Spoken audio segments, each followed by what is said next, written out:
첫 번째 뉴스. 딜레이 있으면 얘기해 주세요. 그것도 껐다 해결해야 돼 지금.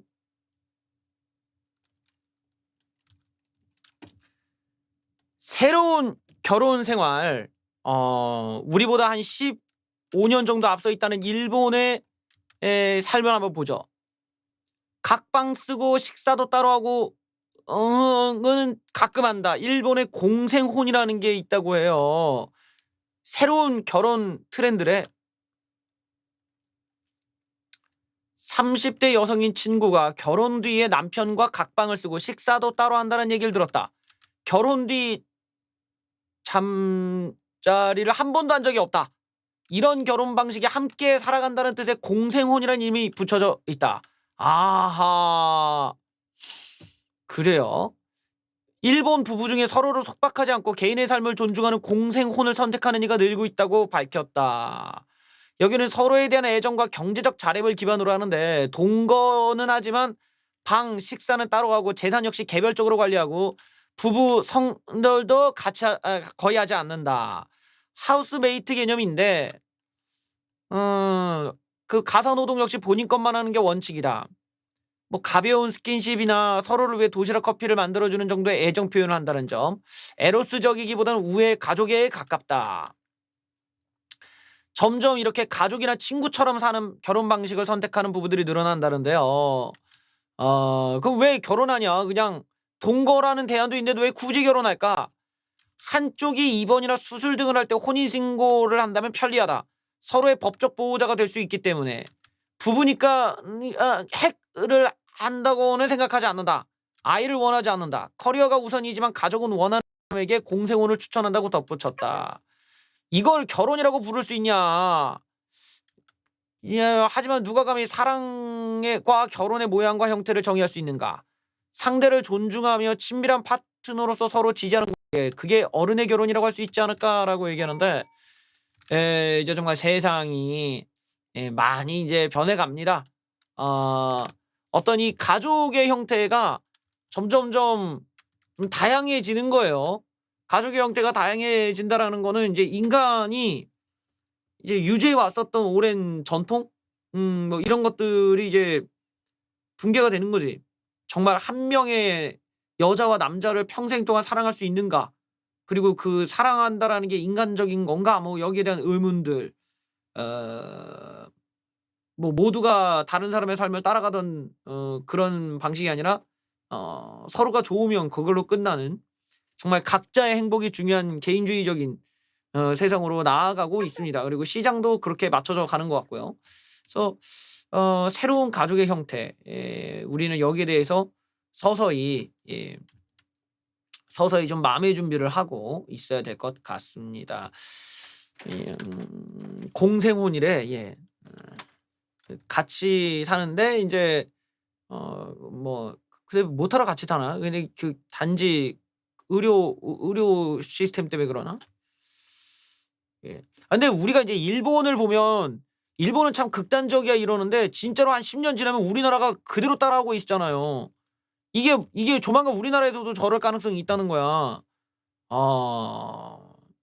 그러니까 옛날에 여러분들 기억나는지 모르 한 옛날 10년 15년 전만 하더라도 일본에서 이런 극단적인 막 사건들이 많았어. 막 이렇게 뭐 토막을 내거나 뭐 이런 시신을 훼손하는 뭐 그러니까 오빠가 여동생을 그렇게 했다든지 무슨 뭐 이런 사건이 있었는데 이 요즘은 우리나라에서 이제 그런 사건들이 있잖아요. 뭐 이렇게 토막을 내 갖고 웃으면서 가면서 CCTV에 찍힌다든가. 그러니까 이런 흐름이 저런 데서 이제 먼저 나올 뿐이야. 저런 데서 먼저 시작되면 이제 그게 흘러서 점점 이제 우리에게도 영향을 준다라는 거지. 그래서 우리도 조만간 저렇게 흘러가지 않을까라는 생각. 왜냐면 우리나라도 벌써 뭐 부부끼리 같이 각방을 쓰는 부부들이 늘어난다면서요. 그때도 한번 얘가 뉴스를 봤지만 각방을 쓰는 부부들이 늘어나는데 뭐 각자 부부 집안 따로 사는 부부들이라고 뭐 나오지 말란 법이 없잖아. 예. 그래서 저 같은 경우에는 그래요. 예. 고독사 방지용. 그래요. 뭐 어떻게 보면 결혼이라는 것에 대한 사회적 가치 의미가 많이 인제 좀 변하고 있구나. 퇴색하는구나. 이렇게 봐야 될 것 같아요. 그러니까 나는 그렇게 봐. 저런 생활 이전에 결혼에 대해서 사람들이 정말 원하는 세상인가? 결혼이 무엇인가? 뭐 그냥 하라고 해서 하는 것이 아니라 진짜 진심으로 결혼이라는 게 우리 인간에게 어떤 의미인가? 뭐 이런 걸 좀 봐야 돼요. 왜냐하면 결혼이라는 제도는 국가가 세금을 징수하기 편하기 위해서 만든 제도이거든. 왜냐면 인간이든 동물이든 뭐 그냥 뭐 힘센 놈이 다 갖고 뭐 이런 식이었는데 이런 그 부의 어떤 그 가족이라는 개념이 이 세금을 징수하기 딱 좋잖아요. 그리고 가족이라는 형태를 만들어 놓으면 애들이 도망을 못 가. 애들이 다른 나라로 도망을 못 가고 정착을 할 수밖에 없다라는 문제점들이 있기 때문에 이게 국가 운영에서는 굉장히 유용하긴 한데 이 개인으로서는 굉장히 뭐 침해받는다라고 느낄 수도 있겠죠. 물론 결혼이란 제도가 또 좋은 점 일부 일처제가 좋은 점은 어 뭐라고 해. 이렇게 뭐 그런 말이 있지. 이게 만약에 다부다 처제가 된다거나 일부 일처제가 없으면은 잘생긴 놈 예쁜 여자애가 다 가져가는 거지. 예. 예. 걔네들이 다 독식하는 이런 구조라서 일부 일처제 덕분에 너에게도 기회가 언젠가 간다 뭐 이렇게 볼 수도 있는 거죠. 뭐 이런 걸 우리가 어떻게 봐야 될진 모르지만 하여튼 형태가 많이 바뀌고 있다는 거는 확실한 것 같습니다.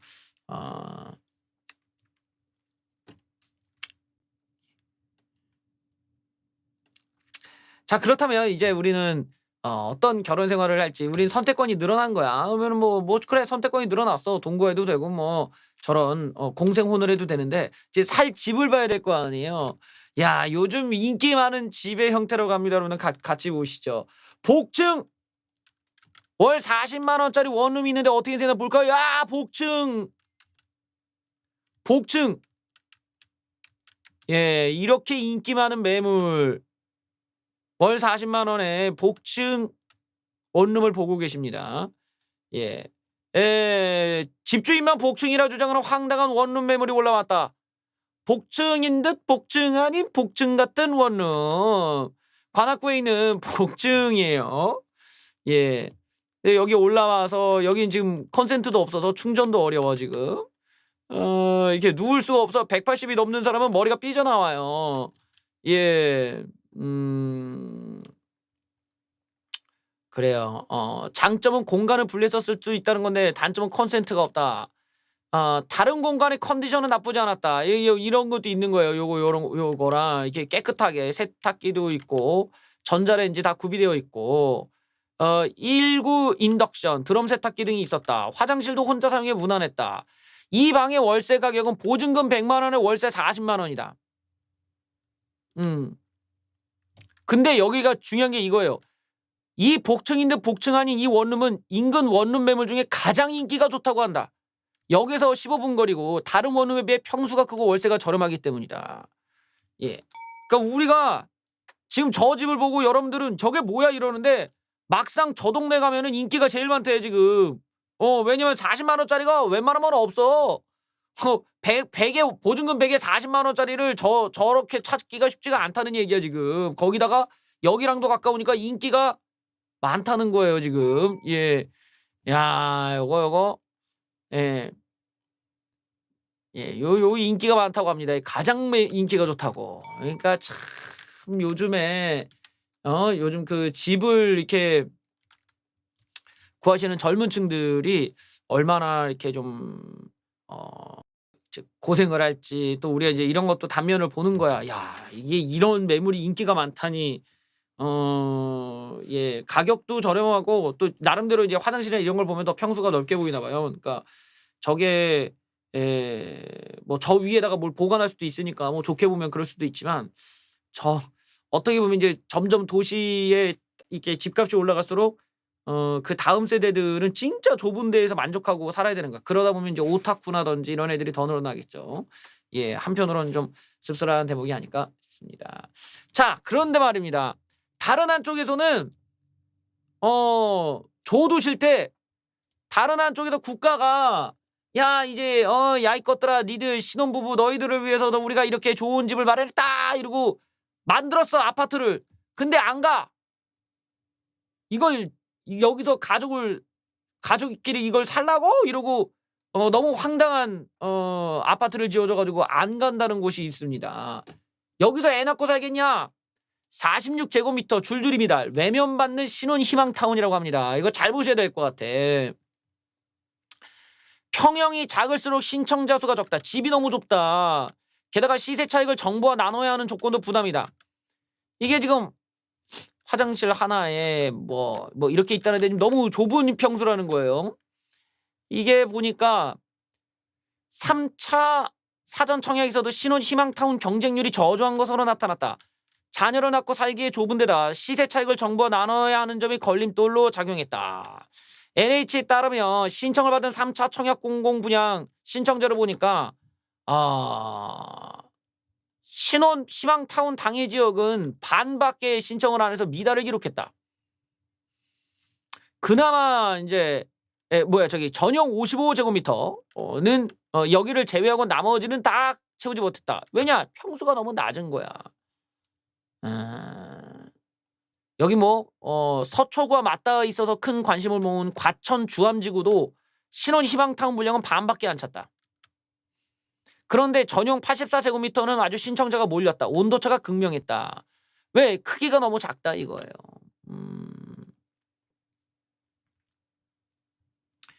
신혼 희망타운은 전매 제한 기간이 10년, 의무 거주 기간은 최대 5년이다. 자녀가 성장하거나 2명 이상 늘어났을 때 거주 여건이 좁게 느껴지는 데다 전매 제한이나 이런 것도 부담으로 여겨지는 것이다. 신혼부부도 사람인데 전용 46제곱미터에 몇 년을 살고 싶겠냐. 작게 많이 만들어라가 아니라 사람이 살 수 있게 만들어야 될 거 아니냐. 4인 식구가 단칸방에 5손도손 모여 사는 건 30년 전 얘기다. 아이 키우려면 24평도 좁다. 그렇죠. 이제 저 같은 경우는 이제 제 첫 번째 부인. 사실 제가 지금 결혼 생활 중이잖아요.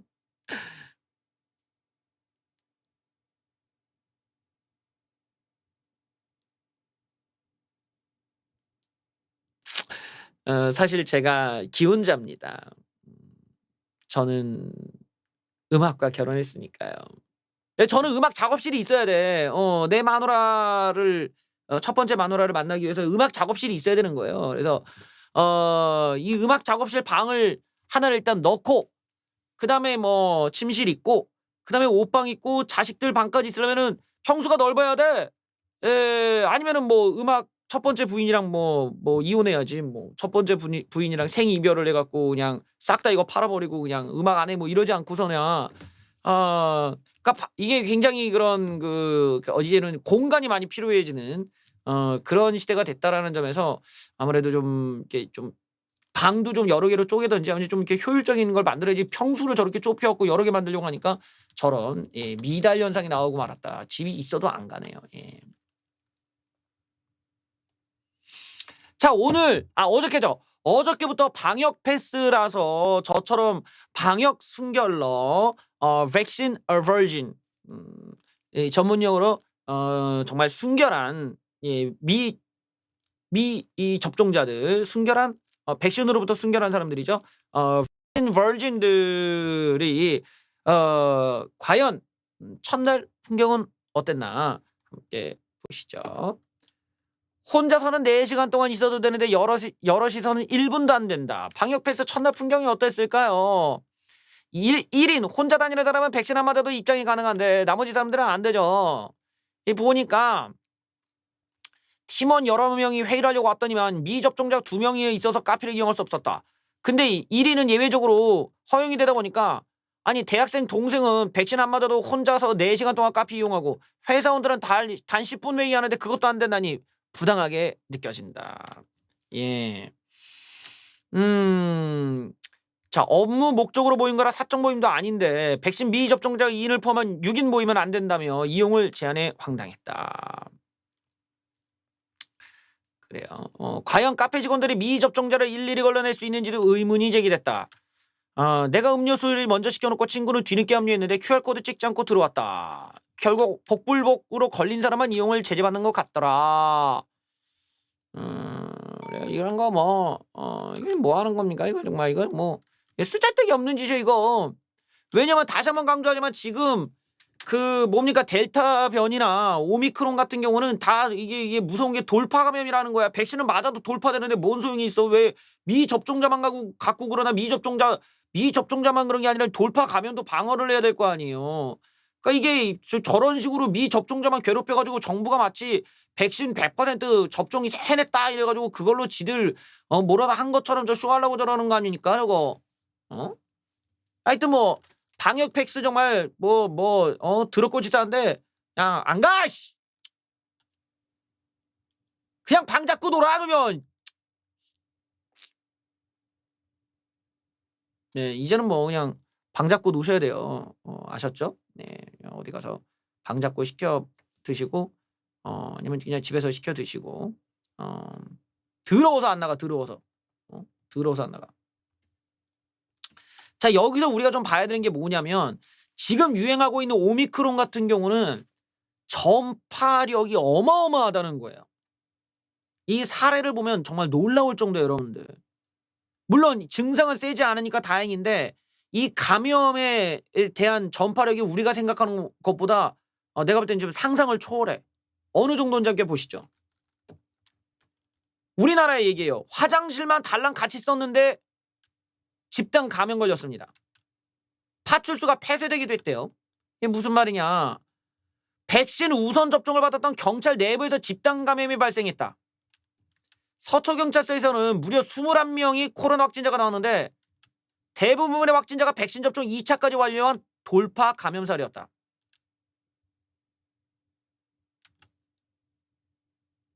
아니 백신 접종까지 완료했는데 부서도 다른 경찰관들이 전파 사례가 속출했다. 내부에선 당황스럽다는 반응이 나오고 있다. 같은 부서도 아니었고 화장실을 같이 썼다가 감염된 사례가 많았다. 접종을 마쳤는데 감염된 사례가 대다수라 내부에서 혼란스러운 분위기다. 그래요. 이게 지금 접종이 아니라 그냥 접종해도 맞았다고 하니까 이게 접종된 사람을 저렇게 모은다고 해도 지금 감염이 막아지는 게 아니라는 거예요. 이게 미접종자만 뭐라고 할 게 아니라 애초에 접종이든 미접종이든 그냥 다 나오지 마. 그러면 다 봉쇄시키고 그냥 나오지 말라고 하던가 그냥 배달 음식만 시켜 먹고 그냥 그냥 아싸리 그냥 뭐 2주 동안 그렇게 만들던지 이게 의미가 없어 지금. 근데 더 무서운 건 오미크론이야. 오미크론은 지금 어떤 경우냐? 아예 접촉도 안 했어. 같은 층이 도 아니야. 그럼에도 불구하고도 전염이 됐다라는 거예요. 자, 어느 호텔에서 오미크론 확진자가 나왔는데 같은 층에 만난 적도 없고 백신까지 맞은 사람들인데도 오미크론이 공기에 의해서 전파될 가능성이 발견됐다고 합니다. 자, 오미크론이 공기 전파를 통해 감염될 가능성이 발견되었다. 자, 두 입국자가 있었는데 서로 접촉이 없었음에도 오미크론 변이가 전파됐다. 이 사람들은 증상은 없는 상태에서 지금 격리가 돼 있는데요. 이걸 보면은 A씨, B씨 모두가 다 특정 호텔에서 같은 호텔 건너편 방에 머물렀다. B씨는 가벼운 증상이었고 두 사람은 코로나 백신 접종을 완료했던 사람이고 이들과 같은 호텔층에 머물렀던 다른 사람들과 호텔 직원들 모두 다 음성으로 확인됐는데 A씨가 아프리카에서 오미크론에 감염돼서 B씨에게 옮겼는데 CCTV로 확인해본 결과 두 사람은 모두 호텔에 머무는 동안 자기 방을 나간 적이 없었다. 다른 사람의 방에 찾아온 적도 없었다. 두 사람이 PCR 검사를 받은 날도 3일 차이가 나기 때문에 서로 스친 적도 없었다. 두 사람이 각자의 방문을 연 유일한 시간은 방문 밖에 배달된 음식을 수거했을 때뿐이었다. 이게 뭐야 이거. 예.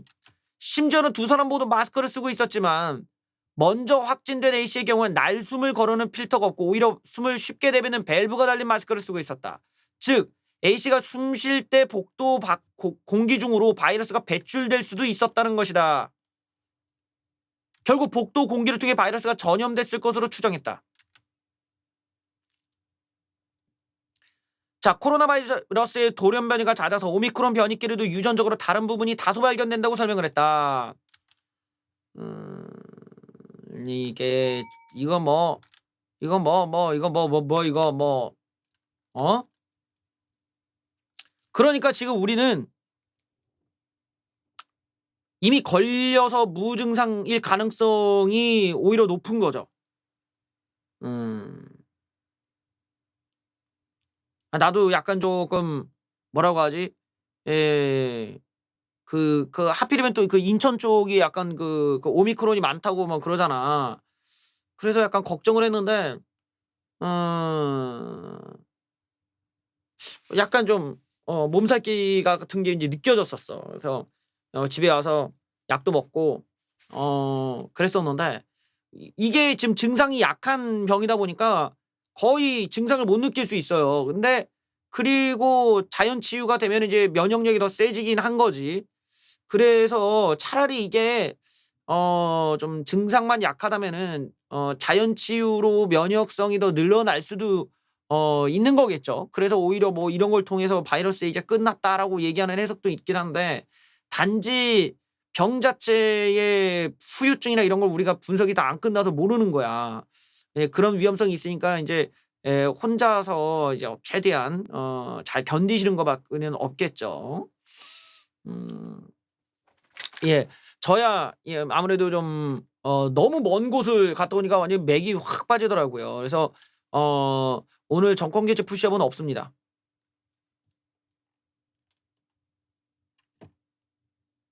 환자들이 지금 입원을 못해서 사는 사례가 실제로 나오고 있답니다.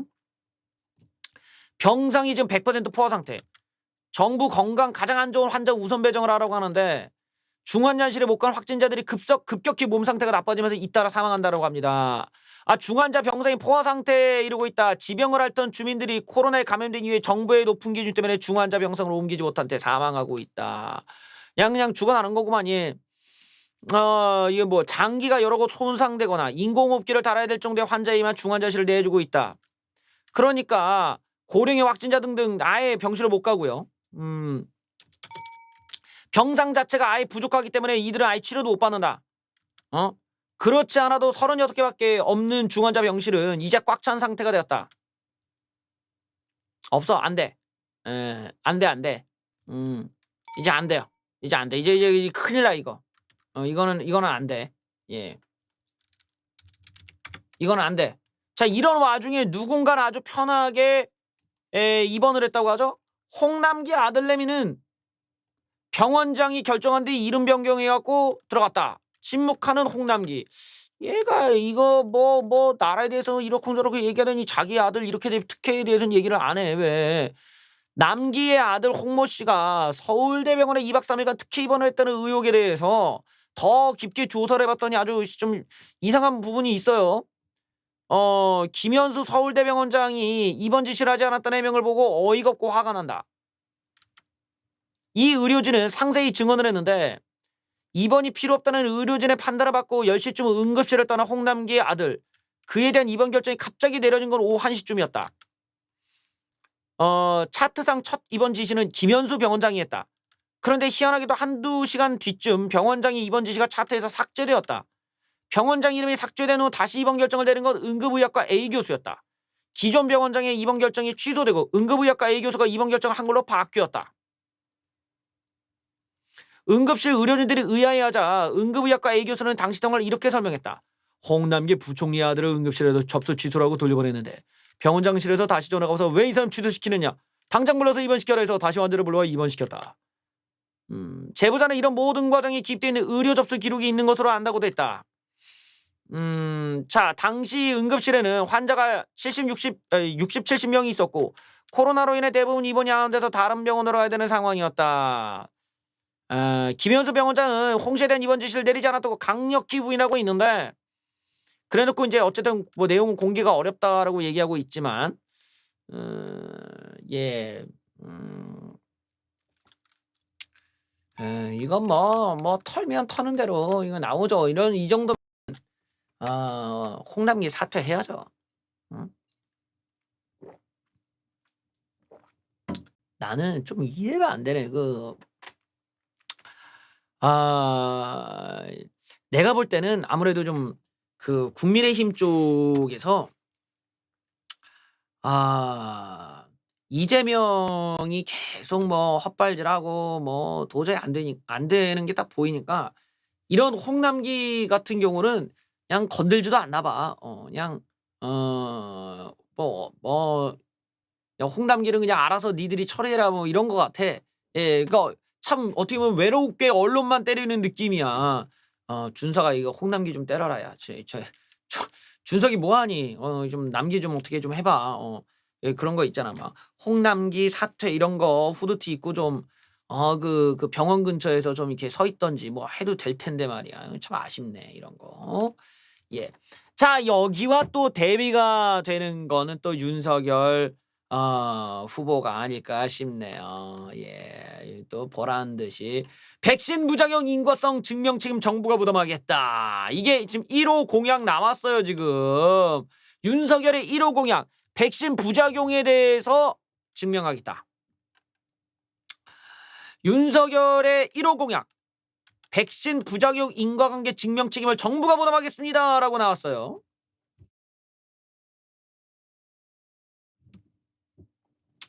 그래서 원희룡 선대위 정책총괄본부장이 나서서 코로나 대재난에 맞선 국민들에게 정부가 책임을 다하지 못하고 오히려 그 책임을 국민들에게 떠넘겨왔다. 예. 예. 뭐 이러면서 백신 부작용으로 사망으로 추정되는 사례 중 인과성을 인정받은 경우는 사실상 없다. 입증 책임을 정부가 지도록 관련법과 제도를 개선하겠다. 문재인 정부가 시행하는 코로나 백신 패스에 대한 국민 인정은 정부가 부작용에 대한 책임을 지지 않으면서 사실상 백신 접종을 강제하는 데 문제가 있다. 올해 백신 접종 후 사망의 유가족의 항양 건수만 777건이래 보상을 받은 사례는 2건에 불과하다. 소송을 하더라도 소송 비용, 전문가 소개서, 변호사 비용, 입증 책임을 모두 피해자에게 전가하고 있다. 나름대로 괜찮네. 예, 이런 것들은 지금 미접종자들에게 일종의 그 미접종자들이 접종을 안 받는 부분에 대한 당위성을 어느 정도는 대신해준 면이 있죠. 그런 것들에서는 문재인 괴뢰 정부의 무능을 다시 한번 확인해주는 좋은 정책 같습니다. 자 이번에 괴뢰 정부가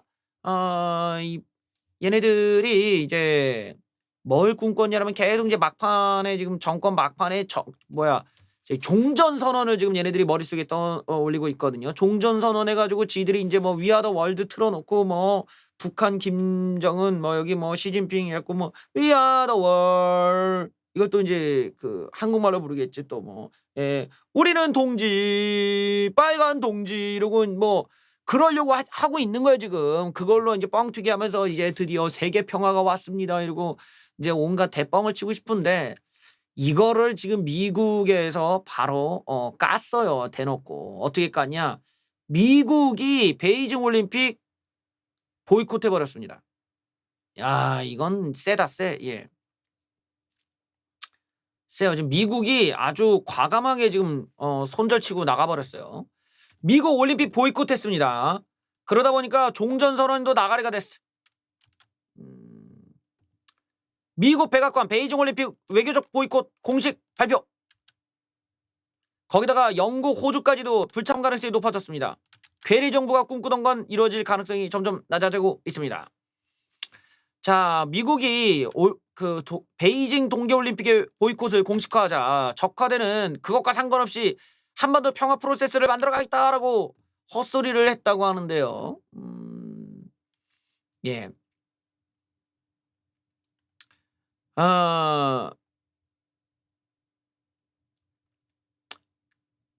자, 미국이 이런 식으로 보이콧을 하자 이 종전선언 당사자인 북한, 미국이 나란히 모습을 드러내지 않을 것이 높아진 것이다. 결국 이렇게 되면 베이징 올림픽을 무대로 한 종전선언 이벤트 쇼는 사실상 어려워졌다. 결국에는 미중 갈등으로 인한 불똥이 우리 정부에 튀는 거 아니냐는 우려도 제기된다. 영국과 호주까지도 외교적 보이콧을 검토 중인 것으로 아는데 예전에 미국이 보이콧을 했을 때 우리나라도 포함해서 60개국 이상이 동조한 전례가 있는데 우리나라가 빠진다면 당연히 이제 외교적으로 마찰이 있을 수 있다라는 거죠. 예, 이거 뭐 괴뢰 정부가 하는 짓 다 그렇지 뭐. 자 이번에는 여당발 악재들을 좀 모아봤어요. 첫 번째는 예전에 이제 김기현 그 뭡니까 이 그 선거 때였나요? 그때 당시에 김기현에 대한 뭐 울산시장의 그런 그 뭐지? 무슨 의혹 제기가 있었어. 어. 의혹 제기가 있었는데 그걸 내서 예 비비뉴스 화이트님 감사합니다.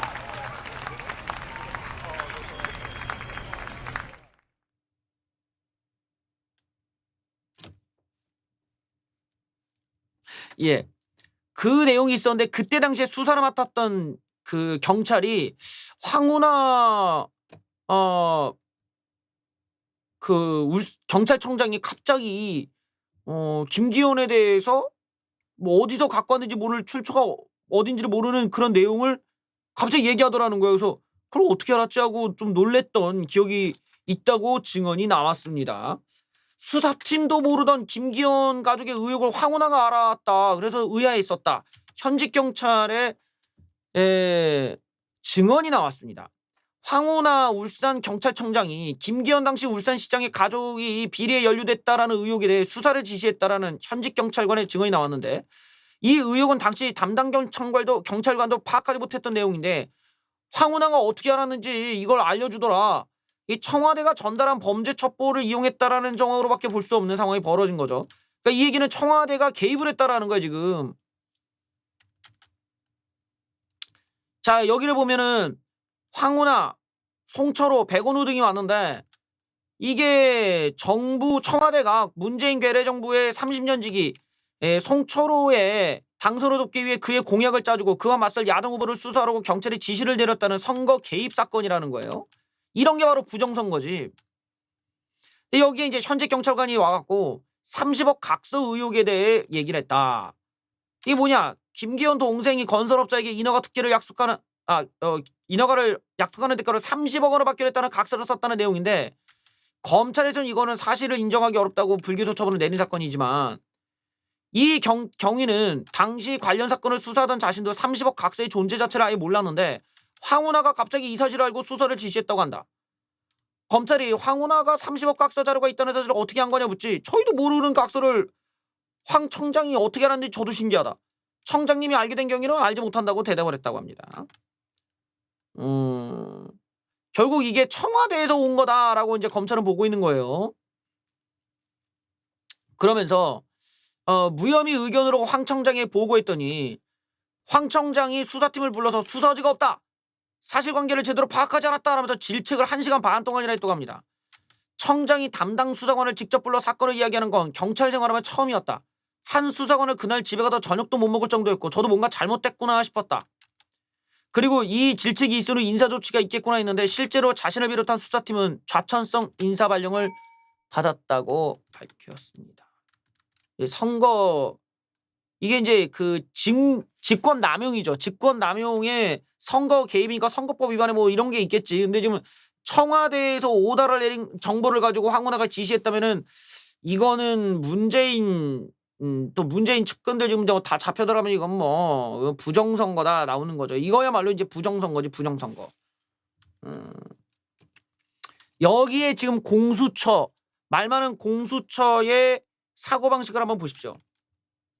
대장동은 한낱 경제범죄에 불과하지만 고발사주는 국기문란 범죄다라는 사고를 영장심사에서 주장했다고 합니다. 이런 말도 안 되는 소리를 했대 지금.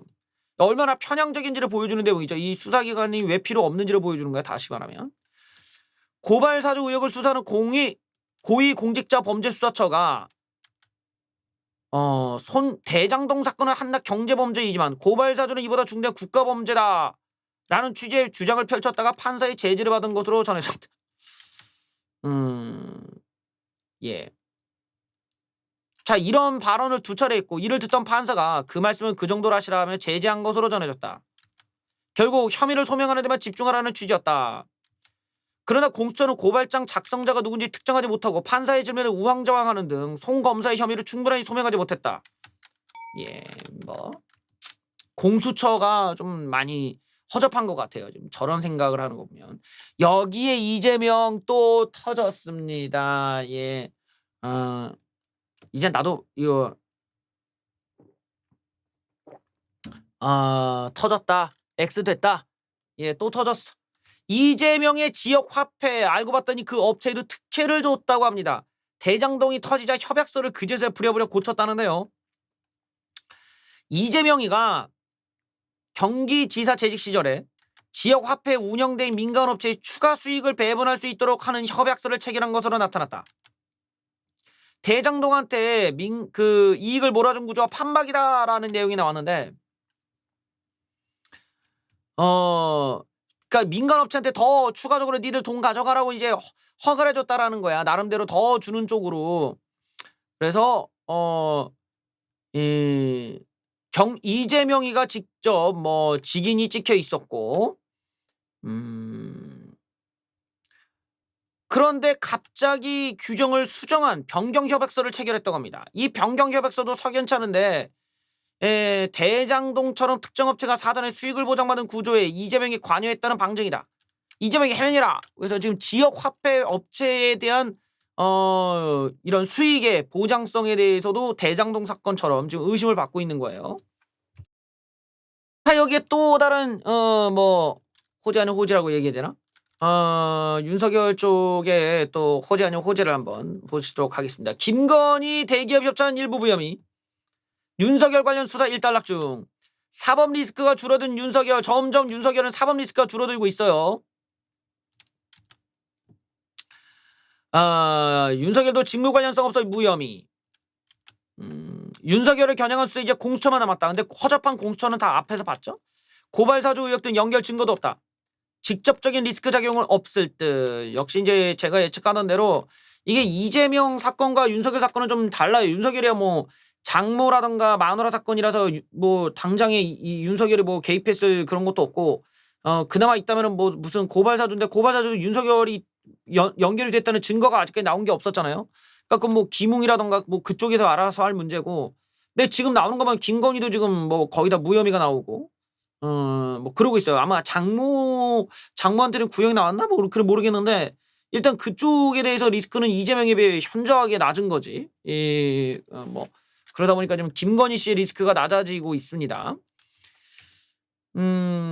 김건희 씨의 대기업 불법 협찬 의혹을 수사 중인 검찰이 혐의 일부에 대해 무혐의 처분을 내렸다. 나머지는 일단은 한번 계속 조사하겠다 이건데, 사실상 윤석열과 그 주변의 겨냥한 수사가 일단락을 밟는 일단락 짓는 그런 수순이다. 그래서 윤석열은 공처가 수사 중인 사찰 문건과 고발 사주 등만 남게 되었다. 뭐 하여튼 뭐 나름대로 지금 그쪽 리스크는 줄어들고 있으니까 나쁘지가 않아요. 그다음에 이번에 이제 뭐 윤석열 쪽으로는 뭐 대박 호재가, 또 제가 저번 주에 정말 열심히 정권 교체 푸시업을 했거든요. 그러다 보니까 이게 또 여신님이 또 주셨어. 나 고생한다고. 예. 뭐 이런 것까지 주시고 여신님 감사합니다. 나 참 여신님한테 좀 나중에 대접해 드려야겠네. 예. 내년 한국 대선 윤석열이 당선될 것. 이코노미스트 전망이 나왔습니다.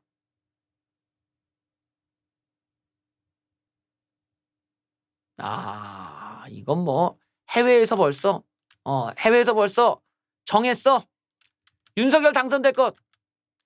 현 정부의 백신 보급률 낮고 대중적 불만 혜택이 크다 받을 거다. 이게 윤석열이 받을 거야. 역시 이제 꽃 날리면서 예측하던 그림이에요. 영국 경제지 이코노미스트가 윤석열 대선 후보의 승리를 전망했다. 여기 보면은 퇴보주의 성향이 더불어민주당은 대통령직과 의회 압도적 과반수를 확보했지만 3월 선거에서 보수당 국민의 후보로 나선 윤석열이 현 정부의 부진한 백신 보급률에 대한 대중적 불만으로 이득을 얻으면서 청와대 자리를 빼앗길 전망이다. 더불어민주당의 확장적 예상과 국민의힘의 재정보수주의 갈등이 정책 진행을 지연시킬 것이다. 이러면서 윤석열이 될 걸로 봤다고 합니다. 뭐 분위기가 뭐 넘어가고 있어요. 여기서 또 윤석열이 지금 뭘 또 잘하느냐? 이재명과 맞짱을 안 뜨고 우회적으로 까고 있어요. 그러다 보니까 반민주당이 돌아버리는 거야 지금. 이거 한번 밟아야 되는데 얘가 삭삭삭 피해간다 이거야. 맞대결 좀 해줘. 윤석열 아웃복싱에 속타는 반민주당. 장점이랍시고 정책 능력 강조하고 싶지만 윤석열이 좀처럼 1대1 대결에 응하지 않고 있습니다. 이재명은 뭐 부선 누나가 알아서 김부선 누님이 알아서 해주니까 윤석열이 상대할 필요가 없죠. 예. 이재명과의 전면전에 나서고 있지 않은 윤석열의 아웃복싱 스타일 때문에 민주당이 소가리를 하고 있다. 하루빨리 이재명 대 윤석열 구도로 만들고 싶은데 윤석열이 좀처럼 응하고 있지 않다는 것이다. 자, 반민주당은 윤석열을 빨리 끌어낼 인물 경쟁 구도로 갈 수밖에 없다. 왜? 김종인, 이준석이 이게 전면에 나와버리니까 뭐 어떻게 할 수가 없어. 국민의힘이 후보 간 인물 경쟁을 피하면서 50%를 넘나드는 정권교체 여론으로 대선을 치르려 한다고 분석을 하는데, 이를 상쇄하려면 빨리 맞짱을 뜨게 해서 비교 만들어야 되는데, 뭐 이재명은 자신감을 드러내고 있지만 이러다가 또 이제 또 이재명 또 이거 뭐 추모 사진 걸릴 수 있어요. 이거 왜냐면 뭐 그냥 뭐 그 다들 토론 전엔 그랬지. 토론 전엔 뭐 윤석열 토론 못하는 거 아니냐 이러고 뭐 토론만 하면 윤석열 다 개처받을 수 있다고 했는데 결과는 다 뚜껑 열고 나면 다 지들이 처발려가지고 뭐 그랬죠. 근데 뭐 어떻게든 뭐 이재명이 뭐 지가 한번 해보겠다라고 하는데 전혀 응하지 않고 있어요. 일단은 뭐 그 캠프 자체가 이제 안정을 좀 더 시켜야 될 것 같아요. 뭐 신난 모습들어 보시죠. 이건 뭐 울산에서 활짝 웃은 이준석과 김종인, 뭐 윤석열 뭐 다 같이 뭐 하하 헤헤 뭐 좋아요. 뭐 이거 다 아실 겁니다. 이게 뭐 이제 화해가 돼가지고 해결이 됐어요. 자, 이러다 보니까 이제 평가가 어떻게 나왔냐? 이제 뭐 여러 가지 교체가 됐는데, 일단은 실리적으로 윤석열이 얻은 게 많았다는 평가가 많은 거예요. 왜냐면 이준석도 없고 김종인도 없다 보니까 펑 하고 이게 이게 어떻게 윤석열이 이걸 한 방에 다 해결했지, 이런 또 사람들의 궁금증을 증폭을 시켰고, 일단 윤석열 입장에서는 모두 끝까지 다 갖고 왔다는 거야. 자기가 원하는 대로 김병준도 갖고 와, 김한길도 갖고 와, 김종인도 갖고 와, 이준석도 갖고 와. 일단 다 얻었다라는 거야. 그것도 한 방에. 근데 이런 드라마적인 이런 반전을 만들어냈다라는 점에서 일단 의심받았던 리더십도 회복된 거 아니냐라고 하는 긍정적인 평가가 좀 있었다고 합니다. 자, 이 윤석열이 극적으로 갈등을 해결했는데 그동안 의심받았던 윤석열 리더십을 확인했다는 평가가 나온다. 뭐 대부분 삐걱거렸던 사람들이 봉합이 됐고 김종인까지 데려오고 또 이수정 영입과 관련해서 이준석이 한 발 물러났다. 그러니까 이것도 이수정도 안 자를 수 있었다는 거예요. 이준석 역시 이수정 누나의 영입은 후보에서 역할 맡았으니까 더 이상은 요청 안 하겠다. 그러니까 사실상 세부적으로 들어가면은 윤석열이 양보한 게 별로 없다는 거야. 뭐 당무 우선권 정도만 이제 합의를 보고 그랬다고 해요. 그래서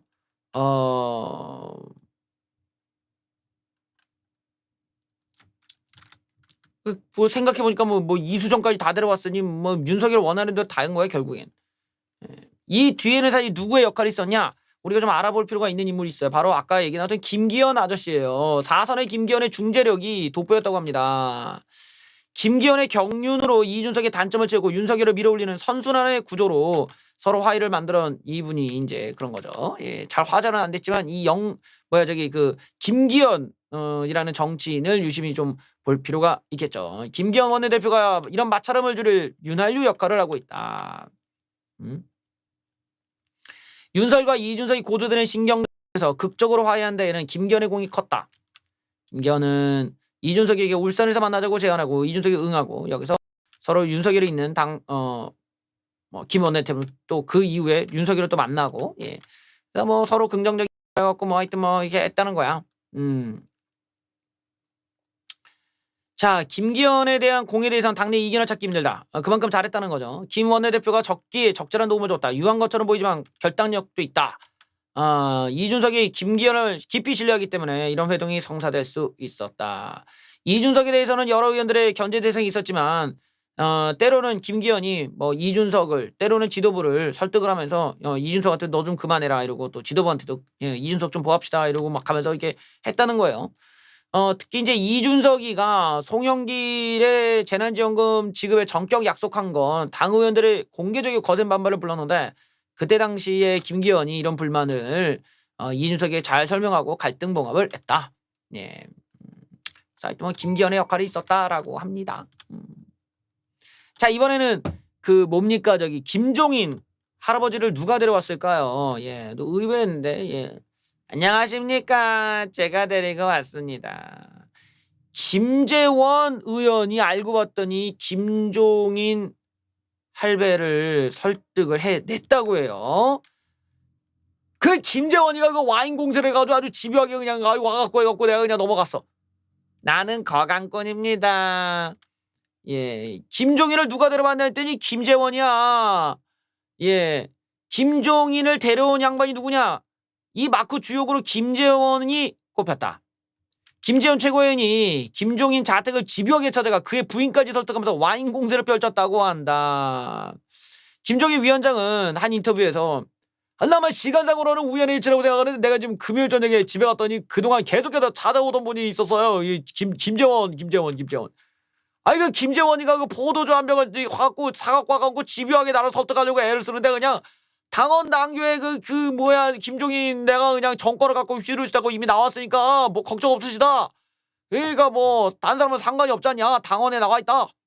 근데 내가 뭐 정권을 갖고 얘기하는 게 아니라 뭐 선대위 구조를 갖고 얘기하는데 근데 그냥 갈 생각을 안 했던 거다. 안 하고 있는 와중에 아니 근데 이 김재원이 자꾸 간곡하게 그냥 얘기하고 내가 하도 말을 안 하니까 답답해서 나를 만나기 전에 우리 집사람과 여러 가지로 그냥 얘기를 하고 그냥 짜고 친 거 같더라고 그냥 그래서 김재원 의원이 나하고 얘기가 안 되니까 우리 집사람에게 그냥 같이 와서 앉으시라고 하고 내가 사실은 그런 문제 때문에 우리 집사람과도 옥신각신했는데 집사람은 정권 교체를 해야 하고 이원만 눈 감고 열심히 하서 편의되면 되지 아니를 얘기하고 내가 아주 그냥 김재원이랑 그냥 우리 집 마누라가 그냥 이 의견이 맞아 나를 압박하길래 내가 그냥 오늘 저녁 내가 결정하고 내일 아침 할게 이랬더니 그냥 김재원이 또 그냥 지금 연락해서 하시는 게 효과가 더 좋을 것 같습니다. 그리고 지맘대로 그냥 막 전화를 하는 거야. 막 지가 지맘대로. 그래 갑자기 나한테 저희 윤석열을 바꿔줘갖고 내가 그냥 에이 모르겠다 그러고 내가 그냥 얘기한다고 해서 그냥 이 내용이 이렇게 되는 거예요 지금. 자 그러고 나니까 또 이제 바로 칭찬해 줍니다. 뭐냐면 윤석열이 굴복했다라고 하는 더불어민주당의 추측은 그놈은 과도한 비판이 말도 안 되는 소리 뭐 후보가 당선하기 위해 뭔 짓을 하는 것들 뭐 당연한 거지 그게 뭔 굴복이야 바보 같은 소리 하고 있어 이러고 예. 야 김재원 의원이 한 건 하셨어. 아우 재원이 형님 진짜 재원이 형님 대단하시네 정말 김재원의 울산떡이를 수문적으로 꼽은 이 부분에 대해서 와인 공세 비하를 밝혔다. 제가 김종인 자택에 여러 번 갔습니다. 제가 3만 원짜리 와인 들고 가서 10만 원짜리 얻어먹고 갔습니다. 여기서 또 금요일 밤에 제가 댁으로 가기 전에 결론난 게 없었는데 뭐 잘 될 가능성은 없었죠. 뭐 왜냐면 흔쾌히 수락하신 분이 아니니까 제가 그냥 가가지고 일단은 그냥 무조건 그냥 송부사정 다 얘기하고 그냥 뭐 하니까 다 얘기하면 안 되지 않습니까? 그냥 하여튼 뭐 그냥 가서 그냥 막 마누라 뭐 사모님 안 되는 얘기야 그래가지고 다 꼬신 거죠. 예. 그래서 뭐 그랬습니다. 예. 결국에 진짜 이게 뭐야 저기 그 사모님이 아주 중요하죠. 사모님이 아무래도 이게 또 옛날 또 이런 스타일이시고 또 옛날 뭡니까 가정이고 또 뭡니까 저기 또 이제 연세가 많으시면은 이제 집안에 이제 마누라가 힘이 세지잖아요. 왜냐면 마누라는 사모님은 이제 밥 차려 빨래해 이런 거 다 이제 전문가지 이제는 전문가인데 이제 남편은 나이 먹고 그런 거 하려면은 못 하거든. 이 국을 막 이렇게 만들어 먹어야 되는데 이거 뭐야 콩나물국 하나를 끓여도 막 손이 덜덜덜 떨려가지고 이거 어떻게 하는 거야 이러다가 이제 국 다 망치고 막 이런 거지. 콩나물국이 이제 뭐 나중에 시래기국 돼 있고 막 이런단 말이지. 그러다 보니까 이제 사모님을 잘 모셔야 되거든요 말년에는. 근데 이제 사모님을 공략을 했다는 거야 김재원 의원이. 사모님 좀 도와주세요 바꿔야죠. 이러다 보니까 이게 서서히 그렇게 해가지고 시원하게 그냥 갔다. 어떻게 보면 종이날배가 그날 그냥 그렇게 한 것도 어떻게 보면 윤석열 도와준 거죠. 그냥 내가 시간 끌러 봤자 그쪽 얘기 잘 됐어 이러면 이제 시원하게 밀어줬다.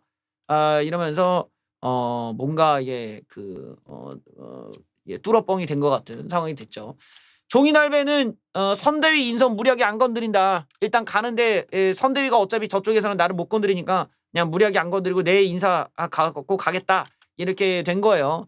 그러다 보면 지금 이제 계획을 보면 이제 김병준과 김한길이 약간 이제 좀 존재감이 줄어들 수밖에 없죠. 왜냐면 사람들은 김종인이 누굴 데려오냐에 이제 사람들이 포커스를 맞추는 거예요. 김종인이 이제 등판합니다.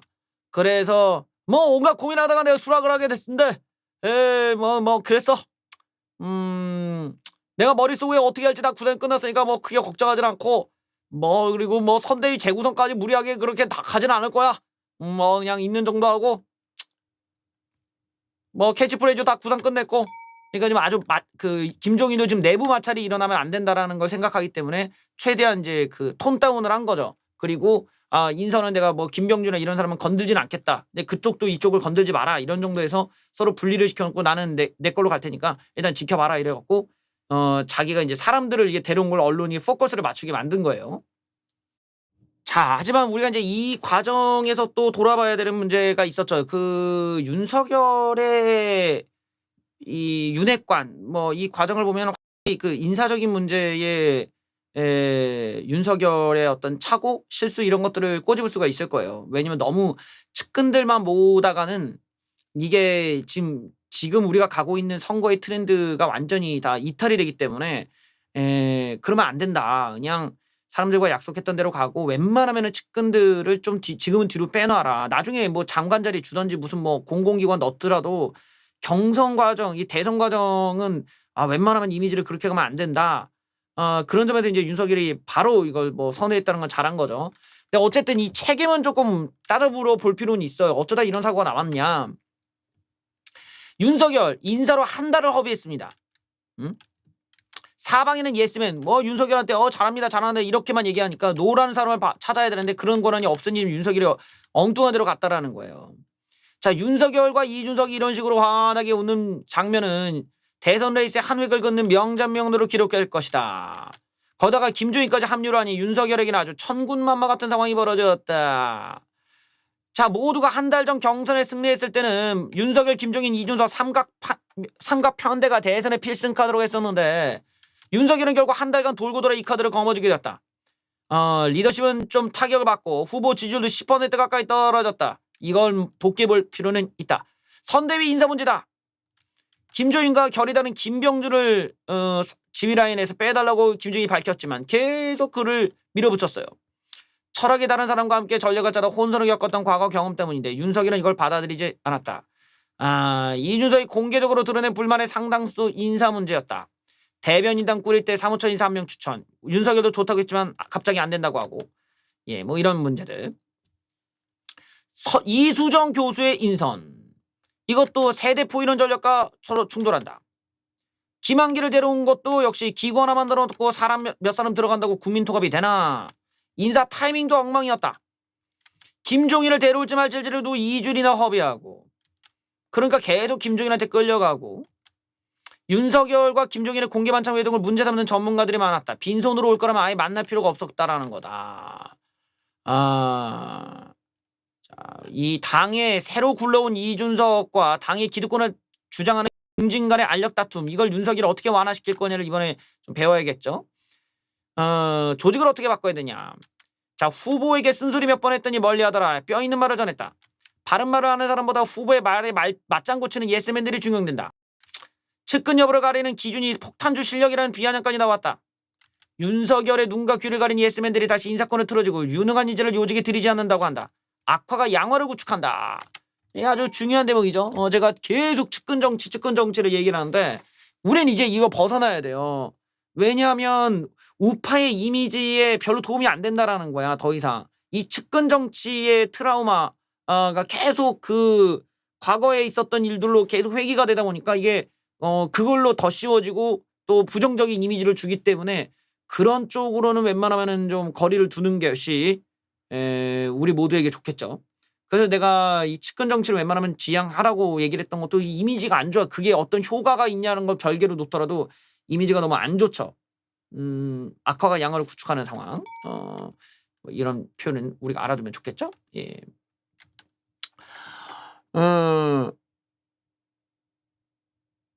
일단은 윤석열의 우위가 불과 한 달여 만에 싹 사라졌지만 여기에 대해서는 윤석열 스스로도 많이 배웠기를 바랍니다.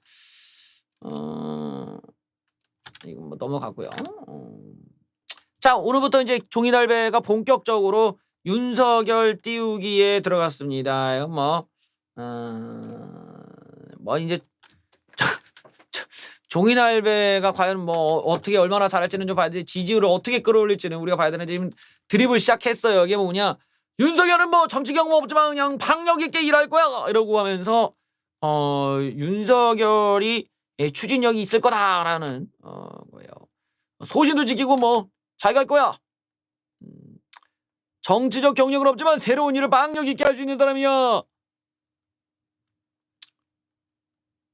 내년 선출되는 대통령이 국가 대시 혁신을 이해할 수 있는 사람이 될 것인가 하는 의문이 있었는데 올 초만 하더라도 내가 국민의힘에 좀 의문이 들었지만 그때 마침 정치와 관계없는 사람이 국민의힘을 이끄는 걸 내가 봐서 별의 순간을 포착해 지금 나타나 있는 사람이 바로 윤석열. 엄청 띄워줍니다. 예. 엄청 띄워주고 그냥 올려주고 그냥 일단은 띄워줬어. 뭐 현재 윤석열이라는 사람은 아무런 정치적 경력이 없지만 새로운 사람이기 때문에 새로운 일을 박력 있게 할 수 있는 거야.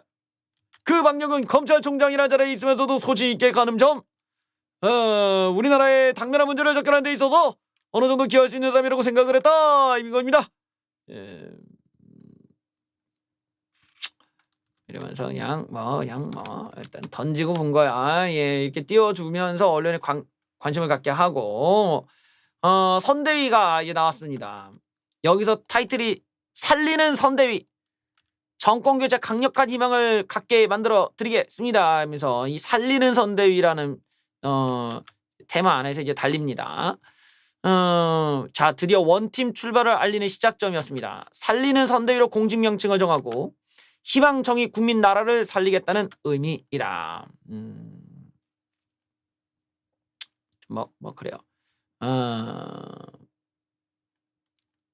후보를 중심으로 해서 자신감이 충만해야 된다. 어떤 피의식에 사로잡혀서 혹시나 하는 생각은 절대로 금물이다. 더불어반민주당 후보는 빠져나올 수 없는 도덕적 한계에 있다. 우리 여러 가지 공약을 세워서 자신의 모습을 숨기고 감추지만 분명히 빠져나올 수 없는 본질이 있다. 이준석은 국민의힘의 가장 큰 강점은 젊은 세대의 자발적 참여고요. 민주당이 따라올 때면 따라오라고 말하고 싶고요. 그렇습니다. 약자와의 동행 주간으로 이번 주를 정했다. 해서 여러 가지 그렇게 돈다고 합니다. 그래. 김건희 씨의 공식 석상 등장식에 대해서는 어제 늦게 들어가서 자세한 얘기를 못 나눴다. 적절한 시점에 나올 거라면서 김건희 씨가 컴백이란다. 김건희 씨 데뷔가 조만간 있을 거라는 걸 암시했습니다. 자, 오늘은 한 인물을 영입을 했어요. 근데 이 사람이 호남 의원이야. 아예 그 반민주당에 가까운 사람을 영입을 했어요. 진짜 이제 혼혈이야, 혼혈 이제는. 무소속 이용호 의원을 영입했습니다. 김종인 할배가 이제 상임 선대위원장직을 깜짝 제안하고, 이제 이 아저씨 거의 반민주당 사람 아니야? 이쪽으로 왔어. 자, 일단은 무소속 재선의 이용호 의원이 국민의힘에 입당하기로 했다.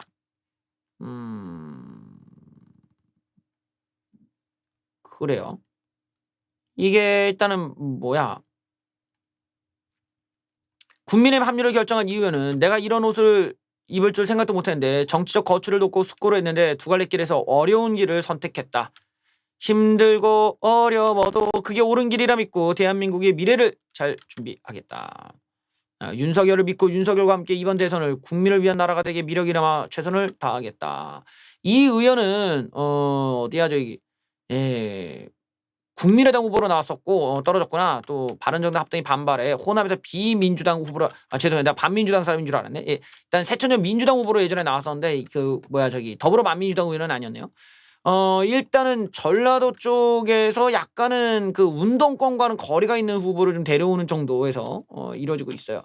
근데 지금 이걸 보면 거의 혼혈급으로 막 뒤섞고 있는데 이게 왜 이러느냐를 보면은 실리적인 실리적인 실리적인 우파라고 좀 얘기하기 보다는 일종의 실리적 선거 전략에 지금 집중한다라는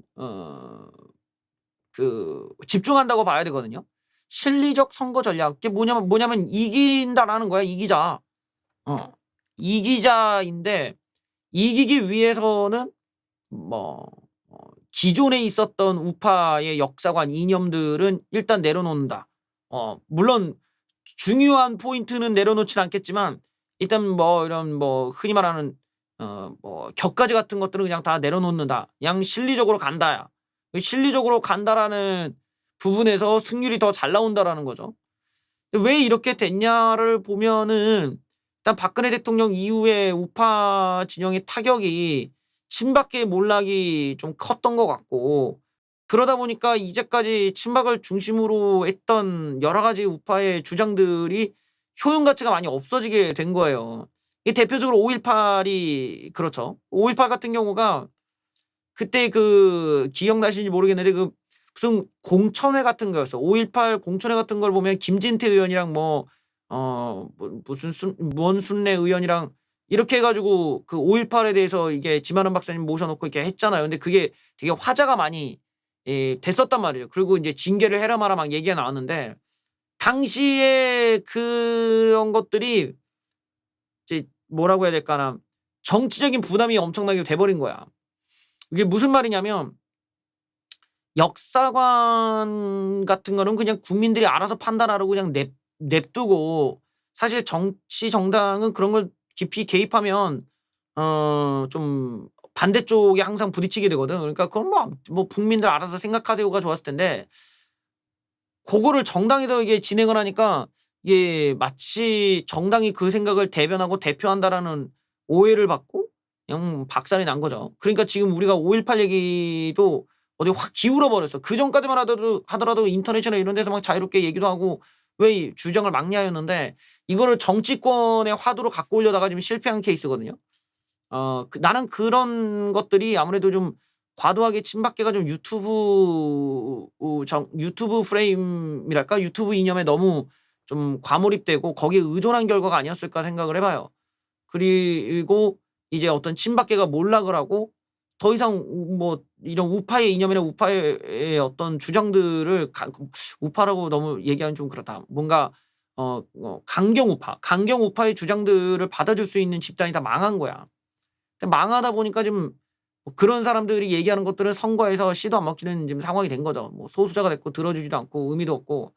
왜냐면 그 사람들 대다수가 그냥 뭐 유튜브 뭐 빠돌이들 뭐 이렇게 표현할 수 있으니까 뭐 정치적인 지식이나 능력이 없고 정확도도 없고 미래 예측력도 떨어지고 전체적으로 하여튼 쓸모가 없는 셈이 된 거지. 그러니까 아싸리 이쪽보다는 아예 그냥 중도다 해 갖고 그냥 다 뒤섞어 버리는 거예요. 막 뒤섞어. 근데 그중에서 이제 양보가 안 되는 것들을 꼽자면 뭐 반북, 반공 뭐 이런 거겠지. 반공 뭐 이 정도 선에서 아직은 뭐 최종 마지노선은 이제 반공주의일 텐데, 그것 말고는 거의 이건 뭐 우리가 말하는 우파 이념은 되게 많이 퇴색을 한 거예요. 되게 많이 퇴색을 하고 그나마 이제 반공과 반페미 정도일 텐데, 반페미도 좀 이루어진 게 아니지. 수정 누나가 왔으니까. 그러니까 그거 말고는 거의 이제 혼재죠, 혼재. 야 뭐 종이날개 왔으니까 이제 경제민주화 얘기하고 이럴 텐데, 이런 방향은 자유시장 경제 체제 이런 것들과는 또 거리가 있어. 그러니까 우리가 기존에 알고 있었던 우파의 어떤 뭐 이념, 지식 이런 것들이 이제 점점점 과거의 산물이 돼 버리고 있다라는 거를 생각해 봐야 될 겁니다. 그게 왜 그러냐? 선거에 못 이기니까 그런 거예요. 선거에 못 이긴다는 거예요. 선거에 이기려면 어떻게 되느냐? 결국에는 이제 여론전에서 이기고 국민을 설득하는 법을 갖고 와야 되는데, 단기간 내에 그 많은 걸 설득할 수가 없으니 뭘로 해? 그냥 혼혈을 시켜버리는 거지 그냥. 혼혈을 시켜버리면서 그 자체로 사람들에게 전달되는 그런 뭐 확장, 포용, 양보 뭐 이런 이미지가 오히려 실리적으로 선거의 승리 가능성이 높다라는 거예요. 네, 이런 면에서 우리가 인제 여러 가지로 곱씹을 수 있습니다. 여기에는 박근혜 대통령 탄핵에 대한 생각도 이어질 겁니다. 다음 뉴스 한번 보시죠. 자, 이명박 박근혜 대통령 사면을 배제한다는 문재인. 사면 찬성 74%, 야당의 침묵. 의아스럽죠. 바로 이런 지점인 거야. 우리가 과거에 봤다면 사면을 지금 문재인 해라라고 얘기하고 찬성이 이렇게 많다고 할 텐데 좀 야당 쪽에서 얘기를 안 해요. 많이 변한 거지. 그리고 지금 친박계 쪽에서 뭐 우리공화당 말고 뭐 누가 얘기하는지 모르겠는데 얘기를 안 해. 지금 이런 부분도 지금 사람들이 관심이 없어. 문지양이가 특별사면에서 이명박 박근혜 대통령을 제외하기로 했는데 청와대 인사들은 국민적 동의가 이루어지지 않았다는 이유를 들었다. 또 대선을 앞둔 시점에 뭐 이런 이게 대통령의 사면이 대선 개입 논란을 만든다. 뭐 그런 거예요. 하지만 대선의 선거 지원과 관련이 있다. 이제 그렇게 정치권을 보는 거죠. 여기를 보면 찬반 의견을 보니까 찬성 39, 반대 43. 반대가 약간 높지만 오차 범위 내다. 그러니까 서로 박빙이란 뜻이다. 세대적으로 차이가 크다. 20대가 반대가 많네요. 20대 반대 많고 30대 반대 많고 뭐 40대는 당연할 거고. 근데 50대 이상부터는 이제 찬성 쪽이 많아집니다. 자, 국민의힘 지지층에는 74%가 찬성을 해요. 근데 침묵을 하는 거야.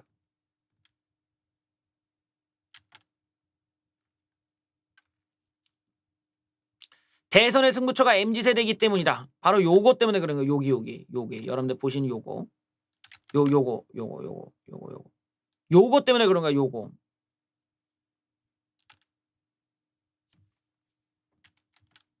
이 표를 갖고 오려고 한다는 거예요, 지금. 그러니까 대선을 앞두고 젊은 층이 강하게 반대하는 사면을 부각하는 걸 문재양이든 야당 쪽이든 모두 정치적 실익이 없다.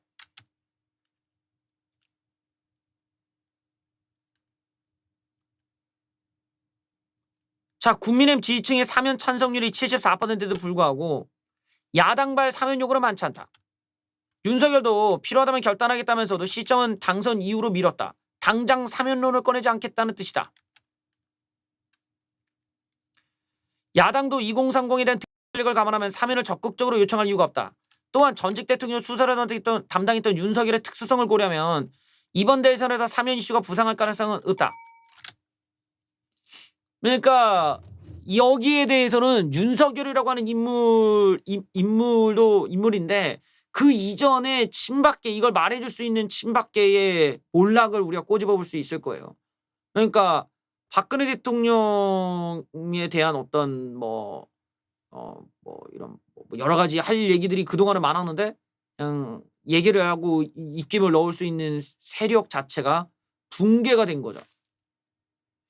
아까 봤듯이 그 친박계에서 아주 유명한 네임드 그 김재원 의원님은 와인을 사들고 박근혜 대통령이 아니라 김종인을 데려오기 위해 고생을 하시고 다른 친박계 의원들은 좀 거의 존재감이 없죠. 뭐 태음이 형이라든가 뭐 많은데 다들 언급이 없죠. 박근혜 대통령 뭐 면회를 갔다든가 이런 건 없고 아마 얘기하시는 분이 이제 조원진 대표 정도일 텐데 이게 선거에서 이게 득이 되는 전략이 아니라는 거예요. 왜냐? 지금 집토끼들 같은 경우는 사면에 대해서 안 한다고 해서 윤석열을 지지를 처리할 집토끼들이 이게 많지는 않거든.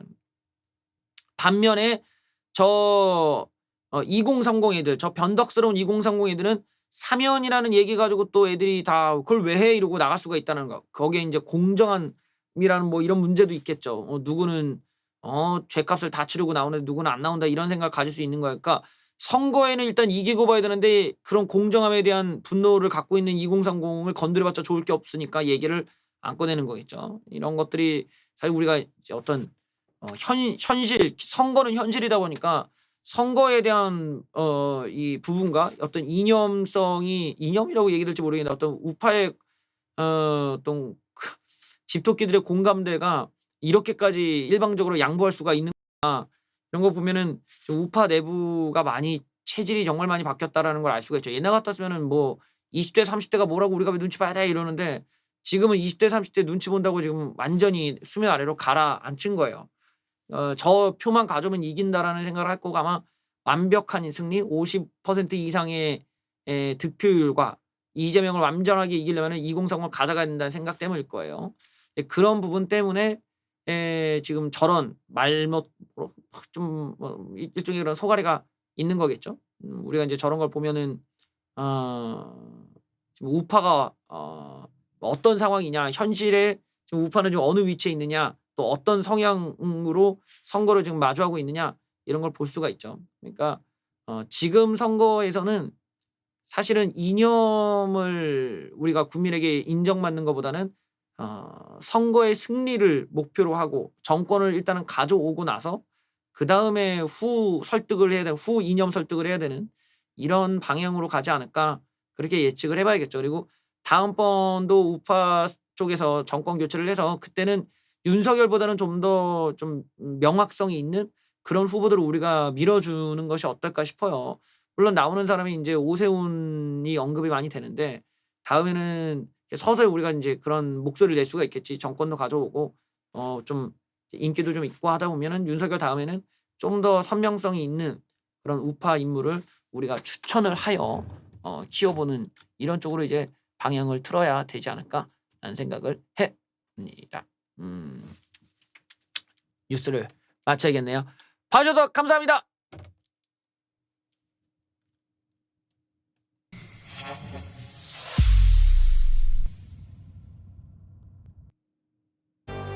평택의 달인님 감사. 평냉의 달인님.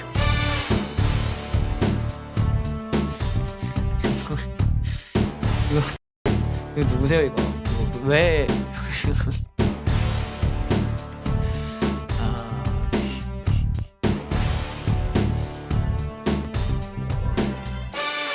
우와, 감사합니다.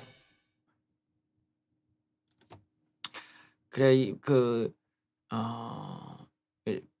이제 헷갈린다 이제 짬닉과 찐닉 간에 헷갈리는데 평냉의 달인님 감사합니다. 저도 한번 평냉을 꼭 먹고 싶네요. 예. 진정한 순한 경제. 예. 감사합니다. 예.